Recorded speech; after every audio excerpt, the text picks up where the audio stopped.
நம்முடைய செங்கொடி இறப்பிற்கு காஞ்சி மக்கள் மன்றத்தில் அடியெடுத்து வைத்தேன். அன்றைக்கு பாட்டாளி மக்கள் கட்சியின் சார்பாக வருகை தந்தேன்.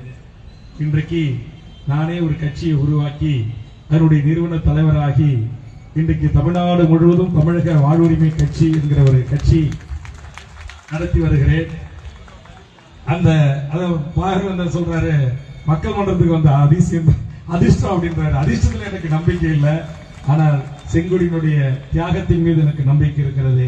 மூவர் கயிறை அறுப்பதற்கு தன்னுயிர் தந்தித்த அந்த தியாக வேங்கையின் விளையாடி மகிழ்ந்து உறவாடி உண்டு பறைசை அடித்து பல பண்பாளர்களை தன்னகத்தில் கொண்டிருக்கிற மக்கள் மன்றத்தின் ஒரு அங்கமாக இருந்த அந்த தியாக வேங்கையின் தியாகம் நான் இங்க இருக்கிற இத்தனை உறவுகளும் இப்பதான் நான் பார்த்தேன். வந்தது கவனிச்சுட்டு தான் இருந்தேன். இங்க கொஞ்சம் பேர் கை தட்டுவாங்க, அங்க கொஞ்சம் பேர் கை தட்டுவாங்க. ஆனா நான் பேசும்போது கடைசி வரைக்கும் எனக்கு கை தட்டுறாங்க.